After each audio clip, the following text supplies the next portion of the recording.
أعوذ بالله من الشيطان الرجيم. بسم الله الرحمن الرحيم.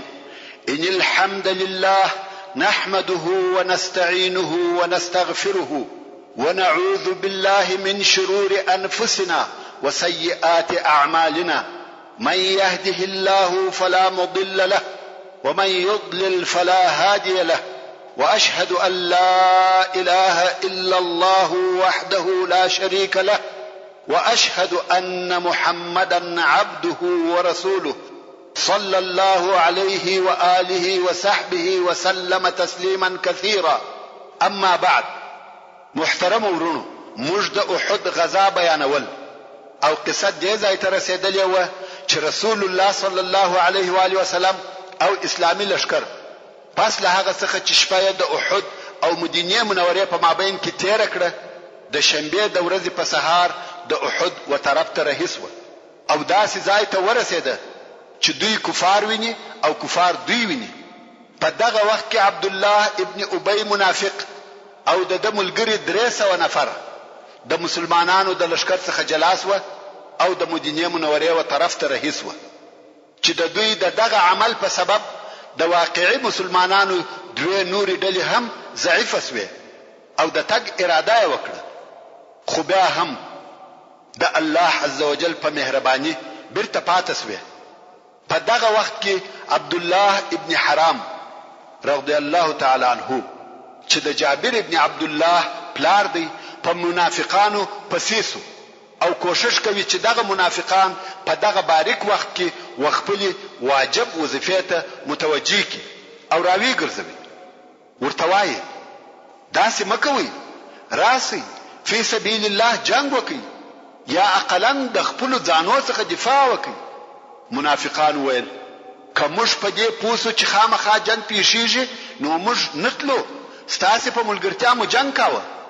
عبد الله ابن حرام رضی الله تعالی عنہ ځنی را وګرځیدي او د ځان سره وویل د الله دشمنانو، الله مورک، الله عز وجل بخپل نبی ستاسو څخه مستغنی کی، یعنی تاسو ته به حاجت نصفات.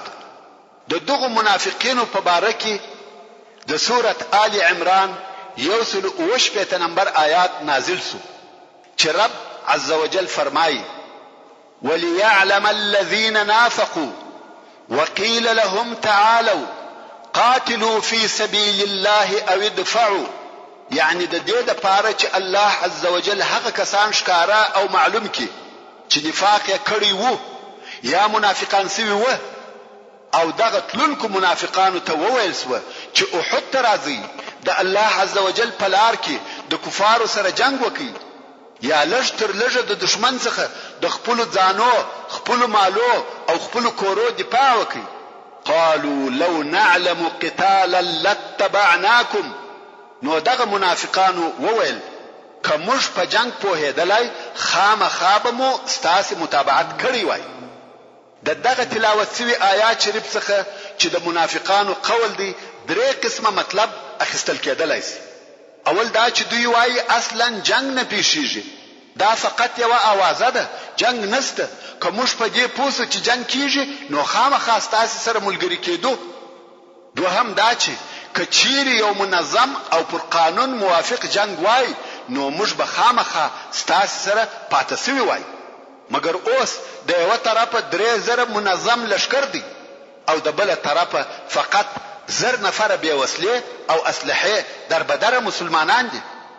دا خو جنگ نه دی، فقط د خپل ځان هلاکول دي. دریم دا چې کومج په جنگي فنونو او قوانینو پوهېدلای نو خامخا ستاسو سره پاتې کېدلو چې دا یې په حقیقت کې مسلمانانو ته طعنه او پیغور ورکاوه چې تاسو زموږ مشوره نکړه قبوله چې په مدینه کې به پاتې سو او د نورو په نظر مو عمل وکي راووتلاس. د دې دا معنا و چې موږ په جنگ نه پوهیږو او تاسو پوهیږئ.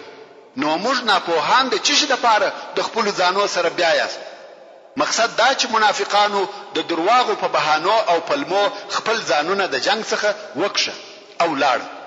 الله عز وجل دغه منافقانو دغه جواب د تکذیب په باره کې فرمایي هم للكفر يومئذ اقرب منهم للإيمان. دوی دغه منافقان په دغه ورځ چې دغه خبره کوله و کفر ته ډیر نږدې و نسبت و ایمان ته. دغه منافقان چې په زړه کافران او په خوله مسلمانان و د احد د جنگ په وخت کې په تشو بهانو او پلمو د رسول الله صلی الله علیه و آله وسلم او مسلمانانو څخه جلاس و او بیرته مدینه منوره ته رهیس و. دغه د دوی ظاهری حالت هم تر ایمان و کفر ته ډیر نږدې دی او په خپل دغه عمل سره مسلمانانو ته ضرر او کفارو ته ګټه رسوي. یقولون بافواههم ما ليس في قلوبهم. دغه منافقان په خپل خلو سره هغه خبرې کوي چې په زړه کې د هغه تصدیق نشته. والله اعلم بما يكتمون. او الله عز وجل په هغه څه ډیر ښه عالم او خبر دی چې دوی په خپل زړه کې پټوي. دوی خو په ژبه سره وویل لو نعلم قتالا لاتبعناكم. او هغه څه چې د دوی په زړه کې دي هغه نه وایي، خو د دوی په زړه کې دا و چې شدي چې مسلمانان مغلوبه او ناکام سي او موږ به بیا د خوشحالي اتړونه کوو. خیر، اوس خو 300 نفر منافقان د مسلمانانو څخه جلاس و او پاتې لشکر چې ټول 900 نفر وو رسول الله صلی الله علیه و آله وسلم د دشمن پر طرف ورهی کی. خو دلته بیا یو بل مشکل پیښ دی. هغه دا چې رسول الله صلی الله علیه و آله وسلم د جنگ د تاکتیک په اساس غواړي چې د مسلمانانو لشکر داسې ځای واړوي چې د احد غریه وشاتوي. مګر اوس د مشرکانو د لشکر ډیرو حصو په داسې ځایو کې اړولې دي چې د مسلمانانو او د احد د غره تر مابین دي. مسلمانان نشي کولای چې مستقیما د احد غره ته ورسي. رسول الله صلی الله علیه و آله وسلم و فرمایل څوک موږ پر داسې لار و احد ته ورستلای سي چې د کفارو پر لشکر نسور. ابو خیثمه رضی الله تعالی عنه ویل یا رسول الله زمور ولم. او بیا د احد د غره و طرف ته داسې یو لنډه لار اختیار کړه چې د بني حارثه په حره او کشتو کې تیرېده او د مشرکانو لشکر د غرب خواته پاتې کېدی. په دغه لار کې لشکر د مرباح ابن قیظی پر کشت ورغلی چې دغه سړی په ښکارا د اسلام دعوا کوي او په زړه کې منافق وو او په سترګو هم ړوند وو.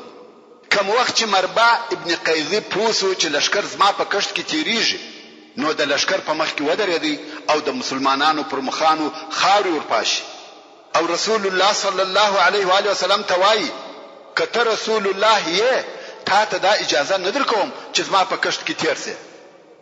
رسول الله صلی الله علیه و آله وسلم ورته وایي موږ مجبور یو، بل چاره نه لرو، دغه لار موږ به هغه خپل ځای ته رسوي. منافق وایي یا دا زما د کشت څخه به نه تیریږي. رسول الله صلی الله علیه و آله وسلم بیا ورته وایي بل لار نسته، موږ باید پر دغه لار تیر سو.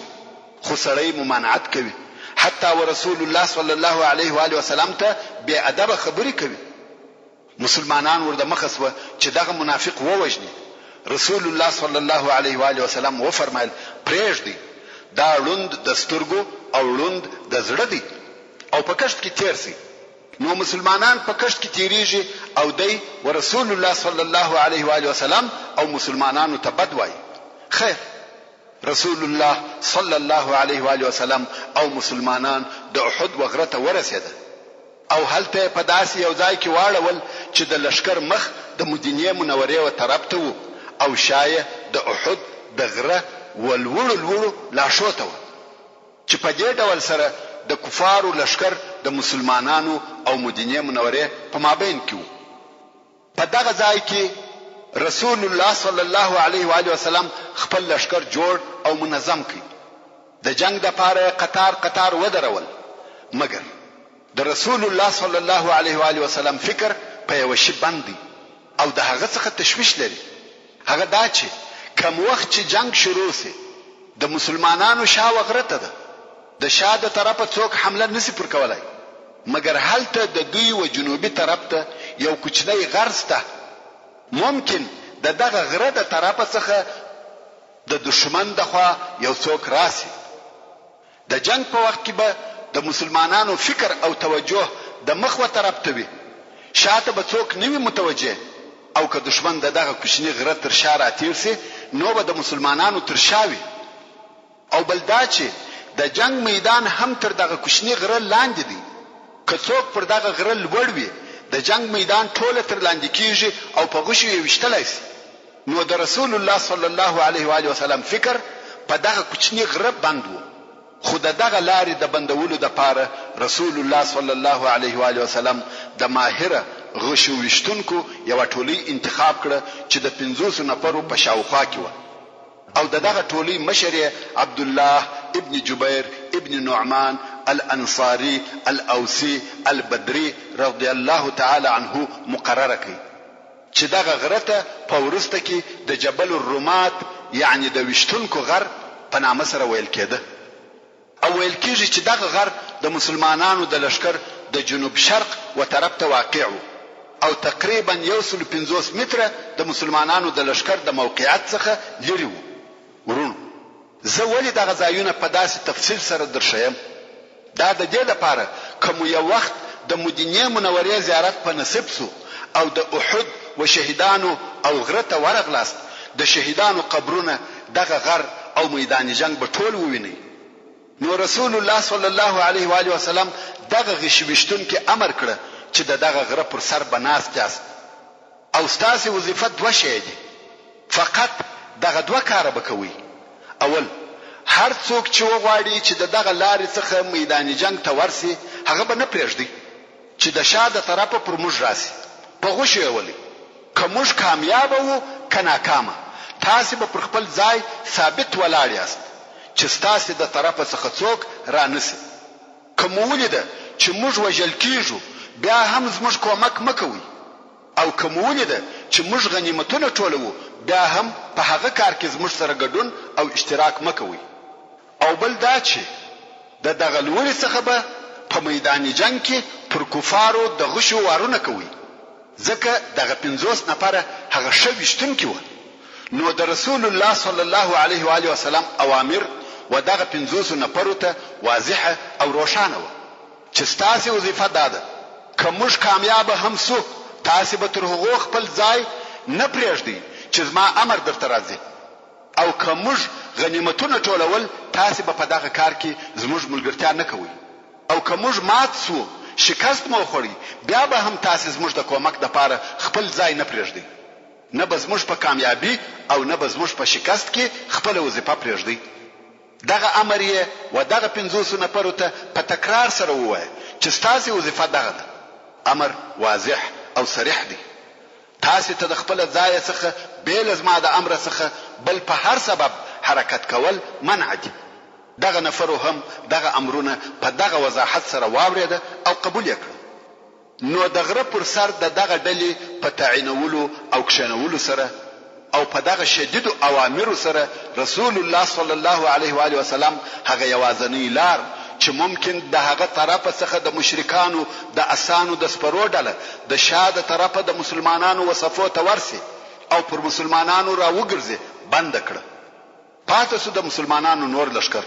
رسول الله صلی الله علیه و آله وسلم د لشکر پر راسته طرف منذر ابن عمرو رضی الله تعالی عنہ د قومندان په صفت مقرره کړ او د لشکر پر چپه طرف یې زبیر ابن العوام رضی الله تعالی عنہ مقرره کړ چې مقداد ابن الاسود معاون او د زبیر رضی الله تعالی عنہ صفت داوه چې د خالد ابن ولید د سپرو د ټولي مخه بنسي او د لشکر په مخ کې د مسلمانانو هغه نامدار پهلوانان او هغه مشهور دلاوره کسان چې هر یو یې په جنگ کې پر زرو حساب ودرول. د رسول الله صلی الله علیه و آله وسلم د جنگ نقشه ډیره دقیقه او حکیمانه و چې په هغه کې د رسول الله صلی الله علیه و آله وسلم د عسکري قیادت نبوغ او عبقریت ښکار کېدی. او دا ممکن نه ده چې هیڅ قومندان دي چې هر څونه په جنگ هم پوهوي تر دغه دقیقه او د حکمت ډکه نقشه جوړه کړي. اولا یې د جنگ په میدان کې هغه ډیر ښه او مناسب ځای ونیوي که څه هم د دشمن لشکر تر دوی د مخه و میدان جنگ ته راغلی او دوی ورسته راغلی. خو د رسول الله صلی الله علیه و آله وسلم په دقت او حکمت ځان و داسې ځای ته ورساوه چې شاه او د شاه راسته طرف یې په غرو ساتلی و.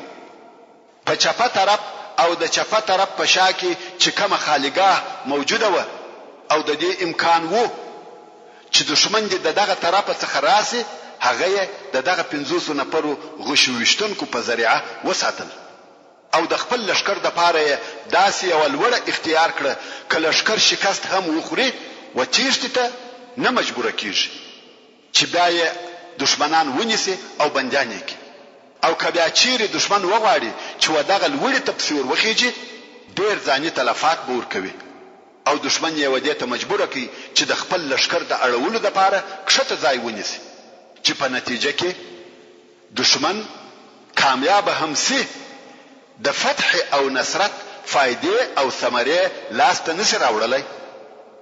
او که کامیابی د مسلمانانو و دوی ځینې تښتېدلای نشي، او د مسلمانانو د لشکر د شمیر کموالی په خپل دلاوره او زړوره اصحابو پوره کړ.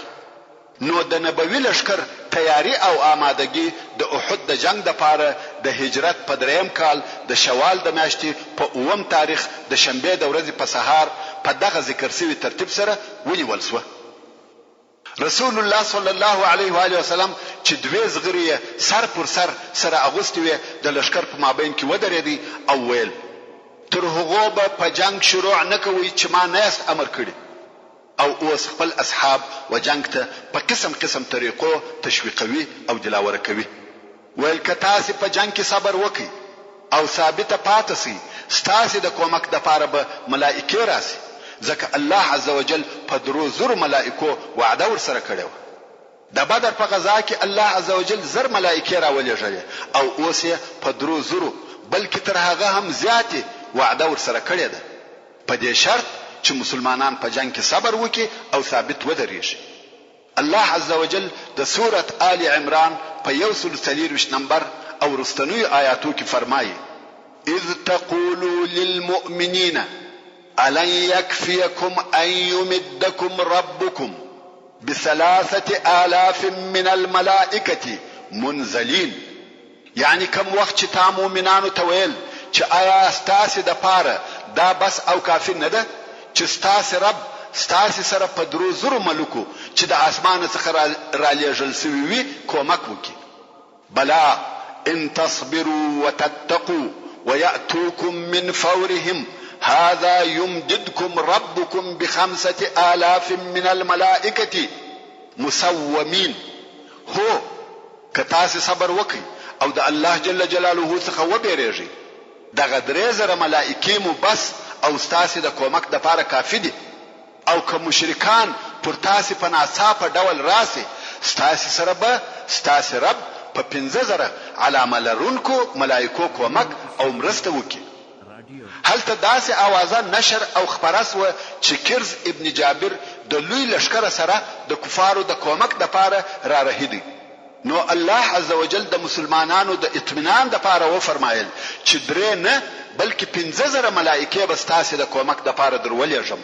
مگر هو تاسو باید پوسی چې دغه د ملائکو لېږل فقط تاسو د اطمینان او خوشحالي د پاره دي چې زړه مو پر قرار شي، کنه په حقیقت کې نصر بری او کامیابی یوازې او یوازې د الله عزوجل د طرفه دي.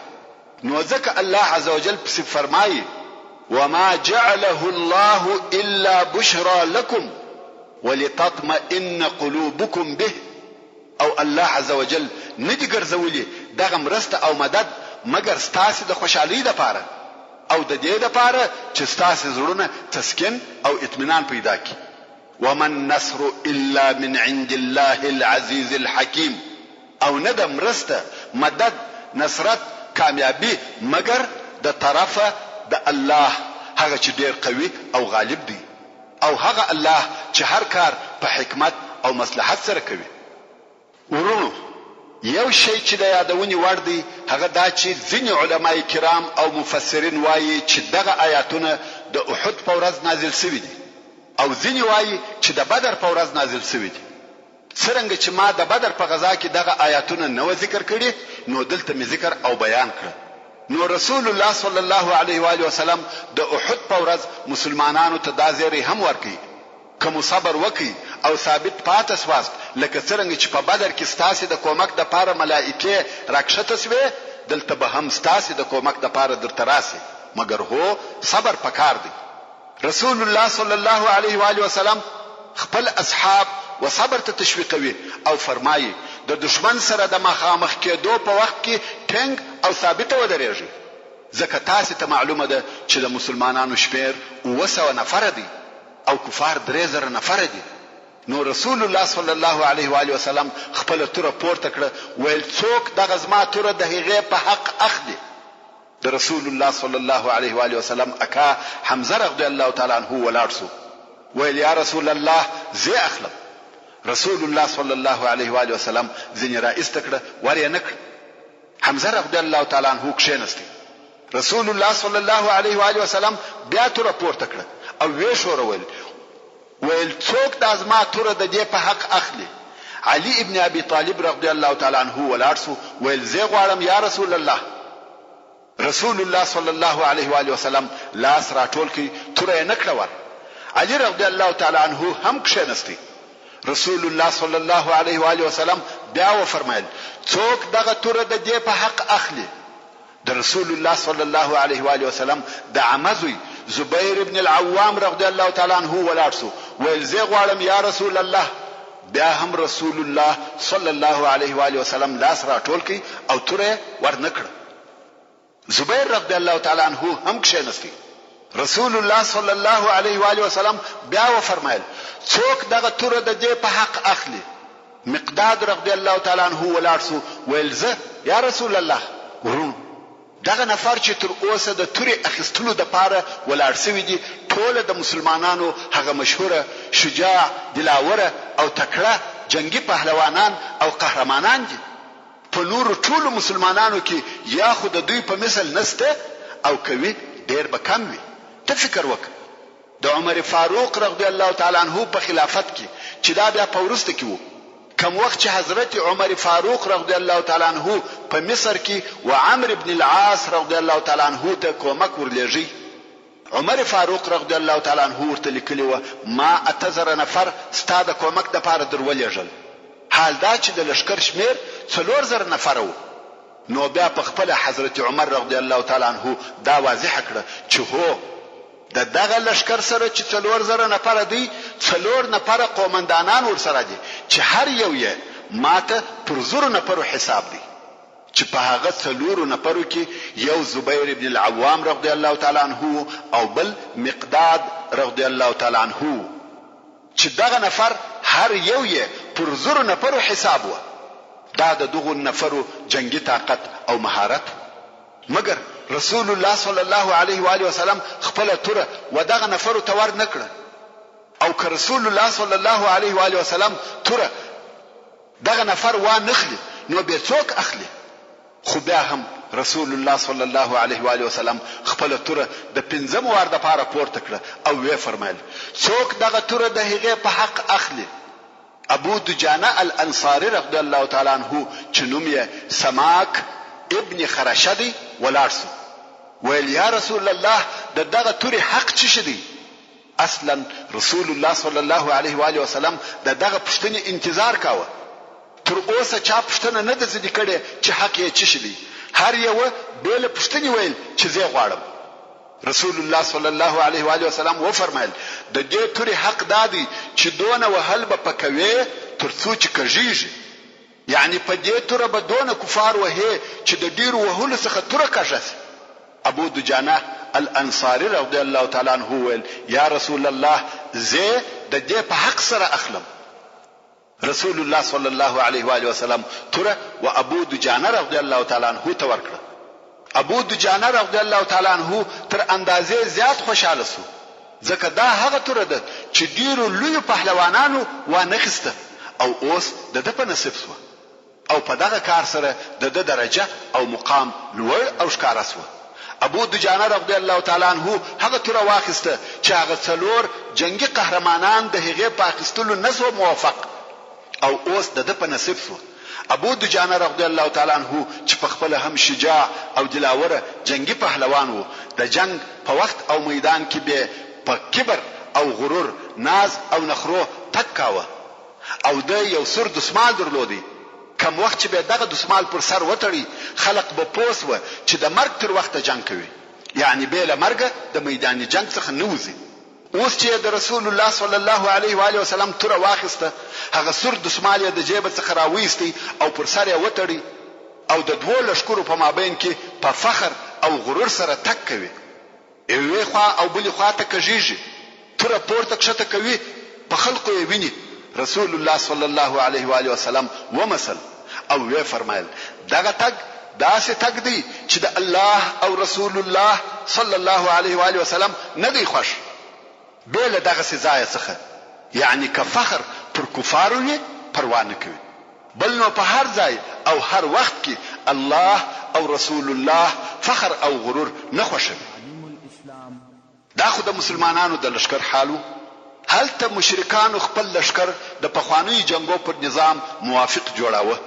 د لشکر عمومي قومندان ابو سفیان ابن صخر ابن حرب، هغه چې د لشکر په مابین کې مرکز او د لشکر د راسته طرف قومندان خالد ابن ولید وو چې په دغه وخت کې مشرک وو، او د لشکر د چپه طرف قومندان عکرمه ابن ابي جهل وو، او د لشکر پیاده قومندان صفوان ابن امیه وو، او د لشکر د وشتونکو قومندان عبد الله ابن ابي ربيعه وو، او د لشکر د بیرغ مسؤلیت د بني عبد الدار وظیفه وو چې دغه منصب و بني عبد الدار ته هغه وخت ورسېدلی وو چې بني عبد مناف تر قصي ابن کلاب وروسته د قریشو په مابین کې منصبونه او وظیفې سره ویشل. نو د جنگو د بیرغ اخیستلو وظیفه و بني عبد الدار ته وسپارل شوه او هیڅ نسوای کولای چې دغه منصب د دوی څخه واخلي.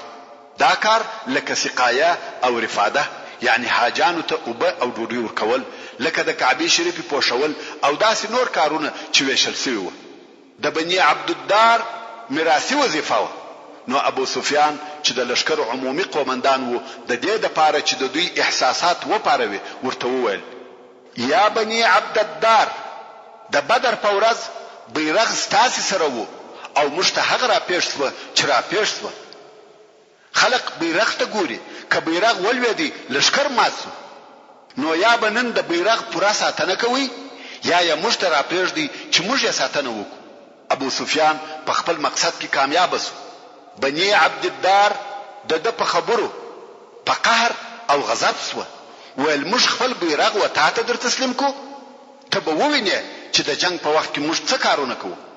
او واقعا هم بنو عبد الدار په جنگ کې داسې ثابته ودرېده چې د خپل پلرو نسل یې ټوله ختم کړي، یعنی ټوله د مرګ تر وخته ثابت ودرېده او ټوله د مسلمانانو د طرفه ووژل شوه چې قصه به وروسته واوري. د جنگ تر شروع کېدو د مخه قریش غواړي چې د مسلمانانو په صفو کې تفرقه او نزاع واچوي. نو دغه مقصد د پاره اولا ابو سفیان و انصار ته حال ولېږي چې ورته ویلي موږ او زموږ د اکا زامن سره پرېږدي، چې مقصد یې رسول الله صلی الله علیه و آله وسلم او مهاجر مسلمانان و.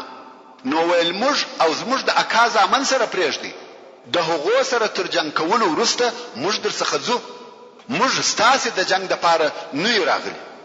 مګر دغه کوششونه د اهل ایمان په مقابل کې چې غرونه د ځای څخه اړوي کمه نفع او پایده نشي رسولی.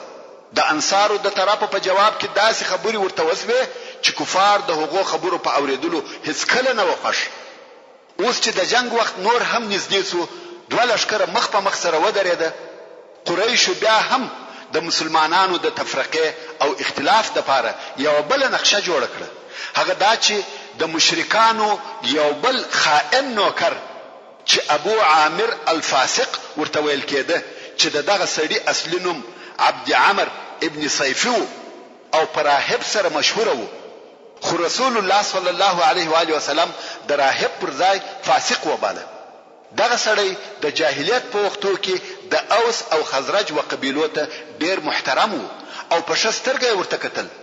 کوم وخت چې مدینه منورې ته اسلام راغلی، د رسول الله صلی الله علیه و آله وسلم د دشمنی اعلان په ښکاره او واضح ډول سره وکړ. او بیا چې د رسول الله صلی الله علیه و آله وسلم تر هجرت وروسته په مدینه منوره کې اسلام نشر شو، نو ده په مدینه منوره کې نور ژوند نسوای کولای. نو یې مدینه منوره پرېښول او شام ته ولاړ.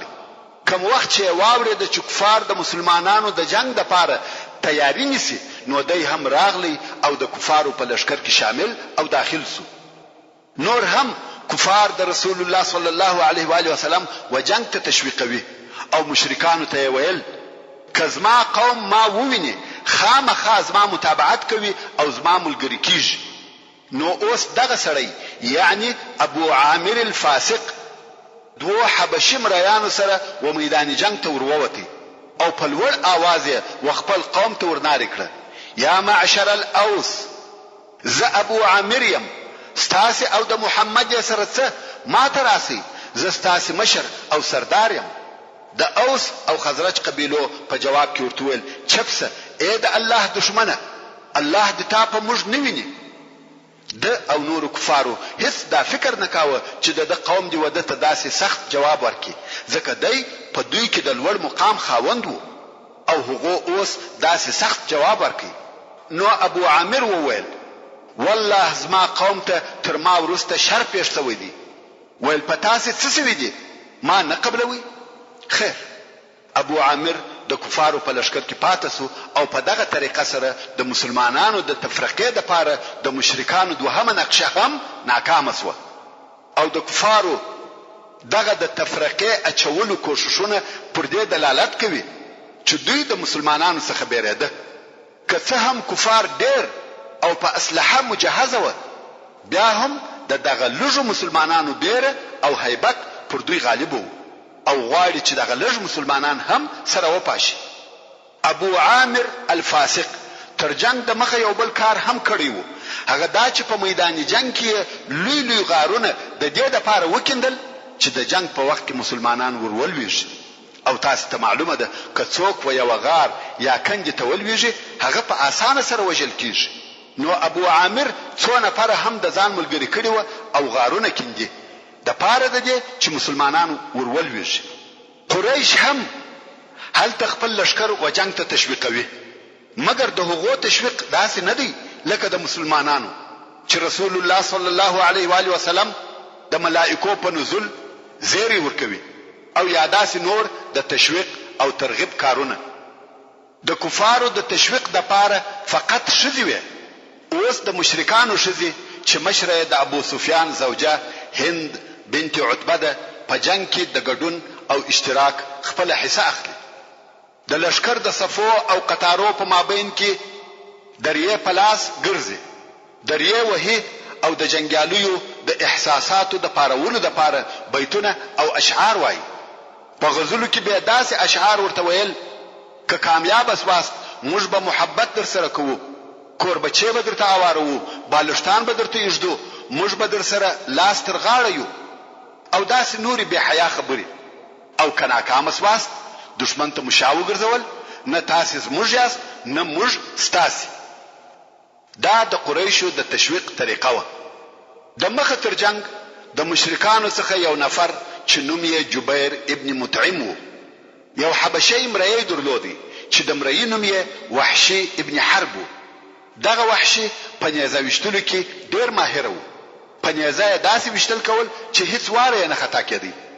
نو دغه وحشي مریی وایي زما د مالک جبیر ابن مطعم اکا چې تعیمه ابن عدی نومېدی د بدر په ورځ ووژل شو او اوس چې خلق و احد ته ځي نو ماته جبیر ویل کتا حمزه د محمد اکا زما د اکا په عوض ووژي ته حر او آزاد ستا آزادي د حمزه په وژلو پورې تړلې ده. وحشي وایي ما هم دغه سودا قبول کړه او د مشرکانو سره وجنګ ته راووتم په خپل سر کې د خپل آزادۍ خیالونه او فکرونه راګرځوم. زما نه د جنگ او نه د لشکر سره تعلق شته فقط خپل آزادي غواړم بل د هیڅ شي په فکر کې نه یم بیل د حمزه د وژلو. نه غواړم چې څوک ووژنم او نه غواړم چې په بل شي کې اشتراک وکم بل هیڅ مقصد نه لرم بیل خپل آزادۍ چې هغه د حمزه په وژلو پورې تړلې و. نو وحشي فقط دغه مقصد د پاره د جنگ و میدان ته داخل سو چې حمزه ووژني او دوی آزاد سي. دا و میدان جنگ ته د وحشي دراتک سبب. محترم ورون د مخه تر دې چې د جنگ د واقعاتو په بیانولو شروع وکم خپل یو عذر به درته بیان کم. هغه دا چې د احد جنگ د ورځو او هفتو جنگ نو چې د هر ورځې واقعات په ترتیب سره درته بیان کم. د احد د جنگ ټوله وخت او موده فقط نیمه ورځ و. په سهار کې شروع سو او ماپښین پای ته ورسېدی او واقعات خورا ډیر دي. په یو لحظه او یو وخت کې دلته او هلته دوري هوري قسم قسم مختلف واقعات پیښیږي. که څه هم زه به تر ډیرې اندازې کوشش وکم چې واقعات په ترتیب سره بیان سي، خو بیا هم نسم کولای چې ټول واقعات په پوره ترتیب سره درته بیان کم، ځکه په یو لحظه کې مختلفي واقعې پیښیږي. نو خود د حالاتو د بیانولو لپاره یو ور د میدان جنگ یوې حصے ته ځم او بیا بلې ته د پوره ترتیب مراعات نسم کولای. دغه عذر می تاسو قبول کړئ او اوس به د جنگ د واقعاتو په بیانولو شروع وکم. دوه لشکره سره نږدې سوه او د جنگ اولنی مرحله شروع سوه. د جنگ اول پیلوزی د مشرکانو د بیرغ اخیستونکي طلحه ابن ابي طلحه العبدري چې دا سړی د قریشو د مشهوره او دلاوره پهلوانانو څخه و. دا سړی پر اوښ سپور و میدان جنگ ته راووتی او ول څوک مبارزه را سره کوي. د قوت او دلاوري په سبب خلق ځنی ګوښه شو، مګر زبیر ابن العوام رضی الله تعالی عنه ورده مخسو. هیڅ مهلت ورنکي د زمری غوندي حمله پر وکړه، پسغستا ور په حواسو هل تلور د اوښته ور وختي. سړی په یو حمله د اوښه څخه کښته وغورځاوه او دوی پر وغورځېدی او د په توره حلال کړ. رسول الله صلی الله علیه و آله وسلم چې دغه پزړه پوری حمله او د کافر وجل ولیده تکبیر یې ووایه او مسلمانانو هم تکبیر ورسره ووایه. رسول الله صلی الله علیه و آله وسلم و زبیر رضی الله تعالی عنه ته دعا وکړه او وی فرمایل هر نبی لره حوارسته او زما حواری زبیر دی. په دې جنگ کې هغه پهلوانی چې د جنگو په شروع کې بکیده نه وسو. جنگ شروع سو او لشکري یو په بل سره ګډ شوه. د میدان جنگ په هر نقطه کې دوه لشکره سره اخته دي. په هغه وخت کې د عربو د جنگ طریقه داسې و، هر لشکر به یو لوی بیرغ درلودي. کله د هر طرف بیرغ ولوېدی او بیا به نسو پورته هغه لشکر ماتو، او کله بیرغ ولاړو معنا دا چې لشکر منظم ثابت او قائم دي، نور هم جنگ کوي. کله بیرغ ولوېدی او بیا به نسو پورته معنا دا چې لشکر شکست وخوري او د تیښتې په حال کې دي. مقصد دا چې یوازې د عربو نه بلکې په پخوانیو جنگو کې د لشکر حال پر بیرغ معلومه دي چې لشکر قائم دي او نور هم جنگ کوي، یا دا چې لشکر شکست وخوري او تښتي. اوس د مسلمانانو بیرغ د مصعب ابن عمیر رضی الله تعالی عنه څخه دی او د کفارو بیرغ د بنی عبد الدار چې د قریش یو شاخ دی د هغو څخه دی. د بنی عبد الدار اول بیرغ اخیستونکي چې طلحه ابن ابي طلحه او د زبیر رضی الله تعالی عنه د طرفه ووجل شو. بیا نو بیرغ د هغه ورور عثمان ابن ابي طلحه واخیستی. او دا خو مهم په یاد دي چې ابو سفیان ورته ویلی و چې یا بنی عبد الدار د بدر په ورځ هم بیرغ ستاسو په لاس کې وو او ولودي، کنن ورځ هم بیرغ در څخه لويږي اوس یې لاره پېژدي. هغه ول قسم دی هیڅ کله به بیرغ ولودلو ته نه پریږدو. حمزه رضی الله تعالی عنه چې جنگي پهلوان او قهرمان دی او دا هم ورته معلومه ده چې د کفارو د شکست د پاره اسانه لار ده چې بیرغ ولويږي. نو یا د جنگ په شروع کې یو څو نفر د ځان ملګری کړه چې د کفارو بیرغ به ثابته او ولاړ نه پریږدو. اوس چې عثمان ابن ابي طلحه بیرغ پلاس شعرونه وایي میدان جنگ ته راووتی. حمزه رضی الله تعالی عنه د بیرغ پر طرف ډیره سخته او شدیده حمله شروع کړه. چپه او راسته طرف ته وهل کوي، کفار وجني لکه ژرنده چې په مخ ورځي هغه میده کوي. څو د کفارو بیرغ ته ورسېدی، هغه نفر چې بیرغ په لاس کې وو په توره یې پر اوژه ووهه، لاس یې د اوژې سره په حواسو حتی سږي معلوم سو. دا خو ووجل سو او د جنگ په اولو دقیقو کې د کفارو بیرغ ولوېدی. ډېر ژر د ابو طلحه بل زوی ابو سعد ابن ابي طلحه بیرغ پورته کړ. حمزه رضی الله تعالی عنہ چې تر اوسه له عدالت دی پر هغه هم حمله وکړه، دا یې هم وواژه. دوهم وار بیا د کفارو بیرغ ولوېدی. ورونو دغه د بیرغ اخیستون کې چې وژل کیږي د جنگ کار دی. د هر طرفه د بیرغ پر اخیستون کې وارونه کیږي، نو ځکه دغه وژن کې په نامه کې ځینی وختونه اختلاف راځي او دغه اختلاف د قبلولو وړ دی. ځکه یو راوی یو نفر لیدلی دی چې بیرغ اخیستون کې ووژي، او بل راوی د بل نفر واری لیدلی دی چې بیرغ اخیستون کې ووژي. نو دلته که په ځینو روایتو کې د وژن کې په نامه کې اختلاف راسي قابل د تشویش نه دی. مقصد د کفارو د بیرغ اخیستون کې پرله پسې وژل کیږي. خیر د کفارو بیرغ د دوهم وار د پاره ولوېدی. کفار وارخطا شو چې د جنگ په شروع کې د دوی بیرغ دوه وار لویږي. دا وار بیرغ د ابو طلحه المسیح مسافع ابن طلحه پورته کوي او کفار پر حمزه رضی الله تعالی عنہ راټول سو حمله پر کوي، د بیرغ څخه منع کوي. د جنگ شدت د بیرغ پر شاوخوا د کفارو ټول طاقت د بیرغ وساتلو ته متوجه دي. نو ځکه وی کولای شوی چې حمزه رضی الله تعالی عنہ د بیرغ څخه منع کړي. په دغه وخت کې حضرت علی رضی الله تعالی عنہ بل ټولی جوړ کړ او د بل طرفه پر بیرغ حمله وکړه. د بیرغ اخیستونکو ووه او وی وشي. د دریم وار د پاره د کفارو بیرغ د علی ابن ابي طالب رضی الله تعالی عنہ په واسطه ولوېدی. د طلحه بل زوی کلاب ابن طلحه بیرغ پورته کړ. بیا هم جنگ پر بیرغ شروع دی. علی رضی الله تعالی عنہ چې تر اوسه له عدالت دی بیا یې حمله پر وکړه، دا یې هم ووشي. د څلورم وار د پاره بیا د کفارو بیرغ ولوېدی او د ابو طلحه د کورنۍ 15 نفره ووژل شو. د کفارو لشکر د میدان جنگ د شاوخوا څخه ورته ګوري چې بیرغ ته څه پیښه ده، لویږي او پورته کیږي. ټول کفار د بیرغ په انتظار دي چې څه به ورته پیښ شي او د جنگ شدت هم ټول د بیرغ پر شاوخوا دي. کفارو ډېر سخت حمله شروع کړې چې علي او حمزه پر شاکی د بیرغ د شاوخوا ټول کفار و دوی ته متوجه دي.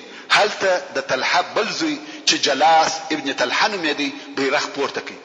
دلته کفار د علي او حمزه رضی الله تعالی عنهما سره اخته دي چې عاصم ابن ثابت رضی الله تعالی عنہ د یوې بلې ډلې سره راغلی او پر بیرغ یې حمله وکړه. د طلحه زوی ووژي او د کفارو بیرغ د 15 وار د پاره ولوېدی. کفار لیونی سو، نه پوهیږي چې څه وکړي، کم یو منع کړي. سلافه د ابو طلحه لور چې د هغه 15 وژل سو کسانو خور یا عمه دا هم په دغه جنگ کې حاضر و او دا پوهیده چې هغه کسان چې بیرغ پورته کوي هغه د دې ورونه دي او پوهیده چې د هر وار بیرغ د لویدلو سره د دې یو ورور وژل کیږي. نو د بیرغ و طرف ته ورده مخ شو. هغه وخت و بیرغ ته ورسېده چې 15 ورور یې عاصم ووژي. دا ورته ګوري او ورور یې ووژل سو او بیرغ هم د 15 وار د پاره ولوېدی. شپږم نفر چې دای هم د ابو طلحه د اولادې څخه وو بیرغ پورته کوي. سلافه ورته ګوري 15 ورونه یا ورارګان ووژل سو او شپږم یې بیرغ پورته کوي. دلته بیا عاصم رضی الله تعالی عنہ وکولای شوی چې شپږم نفر ته ځان ورورسوي او هغه هم ووژني. سلافه چې دغه شپږ وژل سو نفر خور یا عمه ورته ګوري او د شپږم وار د پاره بیا بیرغ ولوېدی. د کفارو لشکر د جنگ د اولو لحظو څخه پرېږدېدو سو. سلافه چې ولیده چې دوه ورونه د دې و مخته د عاصم رضی الله تعالی عنہ په لاس وژل کیږي، نو یې دا خیال سو چې هغه نور ورونه یې هم عاصم رضی الله تعالی عنہ وژل دي. د دې په ګمان چې شپږ سره عاصم رضی الله تعالی عنہ ووژل. نو ویل څوک په د عاصم سر را تراوړي، قسم دی چې د سر په کوپړی کې به شراب وچشم او بیا به دغه سر په سرو زرو دکم او په انعام کې به وهغه چاته ورکم چې دغه سر یې را تراوړي وي. یعنی دا د هغه چا انعام دی چې د عاصم سر را تراوړي چې زبه دغه سر په سرو زرو دکوم او هغه ته به ورکوم. دلته نو پر عاصم حمله زیات شوه ځکه هر څوک غواړي چې دغه انعام او جایزه واخلي.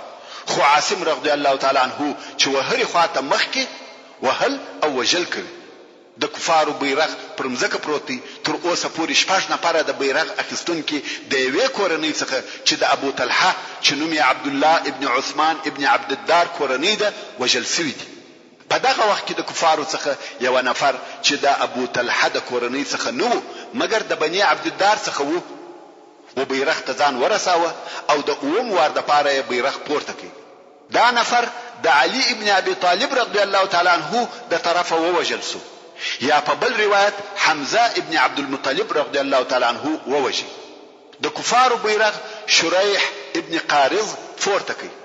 دا سړی بیا د قزمان د طرفه ووژل شو. قزمان اصلا منافق خو په جنگ کې د عقیده نه بلکې د قومیت پر اساس ګډون کړی وو. تفصیل به ورسته درته راسي. او بیا د کفارو بیرغ ابو زید عمرو ابن عبد مناف العبدری پورته کړ. دا هم د قزمان د طرفه ووژل شو. بیا د کفارو بیرغ د شرحبیل ابن هاشم العبدری زوی پورته کړ. دا هم قزمان ووژي. محترم ورونو، زموږ د بحث پاتې حسابه ان شاء الله تعالی پراتونکي کې واوري. سبحان ربك رب العزة عما يصفون وسلام على المرسلين والحمد لله رب العالمين. تعليم الإسلام راديو